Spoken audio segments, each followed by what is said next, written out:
You are doing everything right. You skipped the latte this morning. You packed lunch 3 days this week.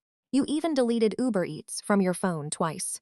And yet, at the end of every single month, you look at your bank account and think, where did it all go? You're not broke because of coffee. You're not broke because of avocado toast. Those are distractions. Financial influencers have been yelling about $5 lattes for so long that nobody's paying attention to the real expenses. The ones hiding in plain sight, quietly draining hundreds, sometimes thousands of dollars from your life every single year. And here's what's frustrating. Most of them feel completely necessary. Some of them even feel responsible. That's exactly why they're so dangerous. Hahongrammelers. My name is Karen, and I know what it feels like to work a full-time job, do everything you think you're supposed to do, and still feel financially stuck. Like you're running on a treadmill that someone else is controlling the speed on. I've been there, and I built this channel to hand you the exact information that finally helped me get off that treadmill for good. So if this video helps you out, and I genuinely believe it will, make sure you hit the subscribe button and give this video a thumbs up. It tells me to keep making content like this, and it helps other people who are in the exact same situation find it too. All right, let's get into it. Today we're talking about 7 everyday expenses that are quietly keeping you poor. And I want to be very clear up front. I'm not here to shame you. I'm here to show you. Because the moment you can see the leak, you can fix it. Hanvalero Expense 1. Your car. The biggest leasehold to the middle-class look. I need to start here because almost nobody talks about the full cost of a car, and it is absolutely staggering. Most people think about their car payment, maybe their insurance. That's it. But here's the thing. The actual cost of car ownership goes way, way deeper than that. According to AAA's most recent annual driving report, the average American spends $12,182 per year to own and operate a vehicle. That's over $1,000 every single month. Break it down. Car payment, insurance, fuel, maintenance, registration, parking, depreciation. All of it adds up to a number most people have never sat down and calculated. Now, you might be thinking, Karen, I need a car. I don't live in New York. And I hear you. This isn't about getting rid of your car. This is about the decisions you make around your car. Here's what most people don't realize. A brand new car loses roughly 20% of its value the moment you drive it off the lot. By the end of year 1, you've lost up to 30% of what you paid. So that $35,000 car, you're now driving a $24,500 asset, and you still owe $33,000 on it. The psychology here is real. Car dealerships are masters at anchoring you to a monthly payment instead of a total cost. It's only $450 a month. Sounds totally manageable until you realize that's $450 for 72 months, which is $30 to $400 plus interest, plus insurance, plus gas. Plus, the fix isn't radical. Buy used at least 2 years old. Let someone else absorb that depreciation cliff. Drive it longer than you think you should. The people quietly building wealth are not pulling up in brand new leases every 3 years.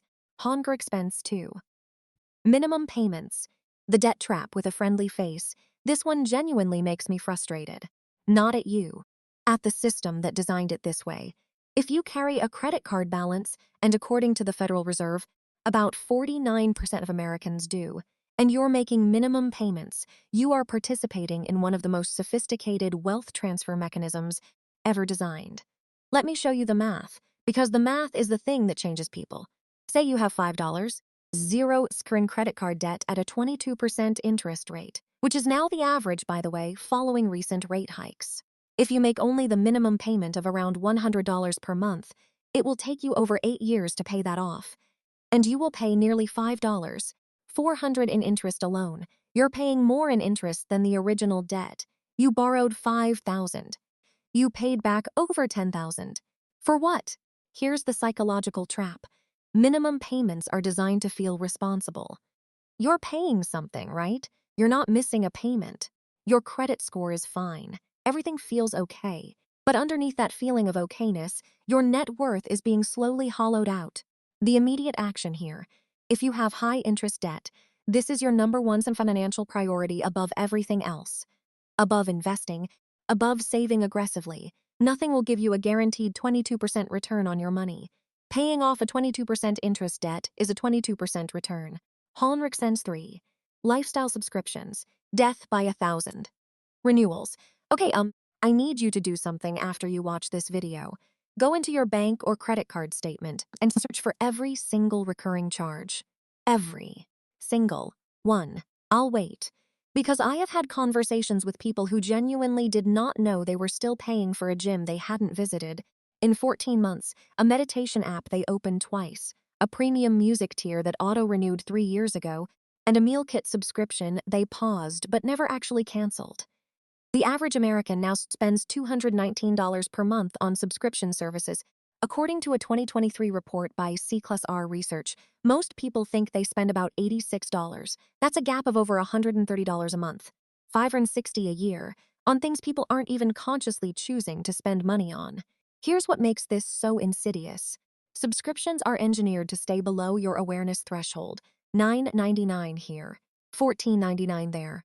Nothing ever triggers that ouch moment because each individual charge is small enough to ignore. But together, they're a slow, silent bleed. The fix is simple, but it requires you to actually do it. Audit every recurring charge right now this week. Cancel everything that isn't delivering daily or weekly value to your life. Not monthly, daily or weekly. If you can't remember the last time you used it, it goes. Set a calendar reminder every 6 months to do this again, because these things accumulate faster than you think. Expense 4. Food. Not what you think. This is where it gets really interesting. Everyone talks about eating out as the enemy. And yes, restaurant spending adds up. But here's what most people don't realize. Food waste is one of the biggest hidden expenses in your household budget. The USDA estimates that the average American family of 4 throws away between $1,400 and $1,400 worth of food every single year. That's groceries you bought with good intentions, produce that went soft before you got to it, leftovers that became a science experiment in the back of your fridge. Think about that. You are essentially going to the grocery store every week, putting food in your cart, paying for it, taking it home, and then throwing a portion of it directly in the bin. Every week. Now combine that with this. Americans spend an average of $3,600 per year dining out per the Bureau of Labor Statistics. But it's not the Friday night dinner that's killing your budget. It's the Tuesday afternoon, I don't have anything at home lunch, the Saturday morning coffee run because you didn't meal prep, the Thursday evening takeout because you're exhausted, and the groceries you bought on Sunday are either gone or you don't know what to do with them. It's the chaos around food that's expensive, not food itself. The actionable shift. Plan before you shop, not a complicated meal plan.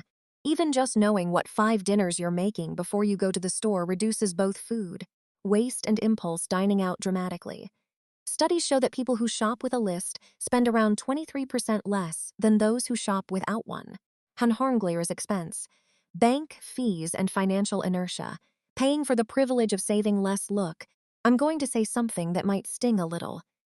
If you have money sitting in a traditional big bank savings account, the kind with a 0.01% interest rate, you are losing money in real terms. With inflation running at even a modest 3%, your purchasing power is shrinking every single year while your bank profits from your deposits.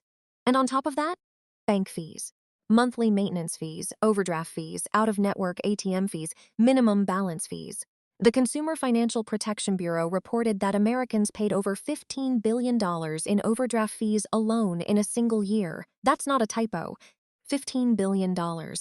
Here's the thing, many of these fees are entirely avoidable, but they require you to be proactive in a system that profits from your inertia. Switching to a high-yield savings account, which in 2024-2025 we're offering 4.5% to 5% APY versus a traditional savings account at 0. Go 1% is not complicated. It is just something most people never get around to doing. On $10,000 in savings, the difference is about $440 to $499 per year, just sitting there, doing nothing differently except your money is in the right account. The action. Move your emergency fund and any short-term savings to a high-yield account. It takes about 15 minutes online. This is the closest thing to free money that actually exists. Hanhorngler expense 6. Insurance you've never reviewed. The set it and forget it tax. Let me tell you about a very common thing that happens. Someone gets their first apartment. They get renter's insurance because their landlord requires it. They pick the first option that pops up, pay whatever it costs, and never think about it again. A few years later, they buy a car, the dealership bundles them into an insurance policy, and they sign because they need it to drive off the lot. Then they buy a home, get homeowners insurance, and again, pick something, sign something, move on. 5 years later, they are paying for 3 separate insurance policies they have never compared, never shopped, and never reviewed. And here's what most people don't realize. Insurance premiums increase quietly over time. Not always dramatically in any given year, just enough that you don't notice. But compounded over 5 years, you may be paying significantly more than a comparable policy from a competitor. A 2022 study by the Zebra found that drivers who hadn't compared car insurance in 3 or more years were, on average, overpaying by $500 per year compared to available market rates. That's not because your current insurer is evil. It's because companies routinely offer their best rates to new customers to win business and rely on existing customers' inertia to maintain margins. The fix. Once a year, I put it on my birthday because it's easy to remember. Get comparison quotes on your auto and home insurance. You don't have to switch every year, but you should know what the market rate is, and you should be willing to call your current insurer and ask them to match it. Often they will. Honomgreels expense 7. Opportunity cost. The most expensive thing you're not spending okay. This last one is different. You won't find it on a bank statement. You won't see it as a line item anywhere. But I genuinely believe it is the most expensive item on this entire list. Opportunity cost is the cost of not doing something. And when it comes to building wealth, the opportunity cost of waiting is catastrophic in a way that most people don't fully feel until it's too late. Here's the math that I want burned into your brain. If you invest $300 per month starting at age 25, and you earn an average annual return of 8%, which is below the S&P 500's historical long-term average, by age 65 you will have approximately $1,006,000. If you wait until age 35 to start, just 10 years later, and invest that same $300 a month at the same return, you'll have approximately $440,000. Same money, same discipline, a $566,000 difference. Because of 10 years, that is not a math problem. That is a psychological problem. Because most people in their 25s and 30s feel like they would invest, but they're waiting until they feel more financially stable, until they pay off this debt, until they get that raise, until next month. And next month becomes next year, becomes next decade. Now you might be thinking, Karen, I genuinely don't have $300 a month right now. And that's real. I'm not dismissing that. But here's the thing. After everything we've talked about today, the overinsured car, the minimum payments bleeding you dry, the subscriptions you forgot about, the food waste, the wrong savings account, the insurance you overpay by $500 a year, are you sure? Or is the money there, just quietly bleeding out in ways you haven't addressed yet? Because even $50 a month, invested consistently, is infinitely better than zero. The goal is to start. The amount grows with your income. But you can't go back in time and give yourself compound interest on years you already lost. Hanhermgroller, putting it all together, the real picture. Let's look at the total picture for a second. A slightly too expensive car. 200 over what you need, 2,400. Minimum payments on $5,000 of credit card debt, $5, 400 in interest over time. Forgotten subscriptions, $113, $1,516. Food waste and chaotic eating habits, $500, $2,000. Low yield savings account versus high yield, $450 just sitting there. Unreviewed insurance, $500 in overpayments, not investing in your 20s versus 30s. $566,000 over a lifetime. I'm not saying all of these apply to you, but most people watching this video right now, if they're honest, have at least 3 or 4 of these working against them simultaneously. And the compound effect of that, over 10 or 20 years, is the difference between financial freedom and financial stress. This is not about perfection. It is about awareness. You cannot fix a leak you cannot see. Here's what I want you to take away from this video, not a checklist, not a to-do list, but a perspective shift. The reason most people don't build wealth is not that they don't earn enough. It's that the money is quietly leaving through doors they don't know are open. And the financial system, banks, car dealerships, insurance companies, subscription services, is designed to keep those doors open, not out of malice, just out of business logic. Your inertia is their revenue. The single most powerful thing you can do right now, today, is pick one item from this list. Just one, not seven. One, review your subscriptions. Call your insurance company. Open a high-yield savings account. Make one extra payment toward your highest interest debt. Wealth isn't built in dramatic moments.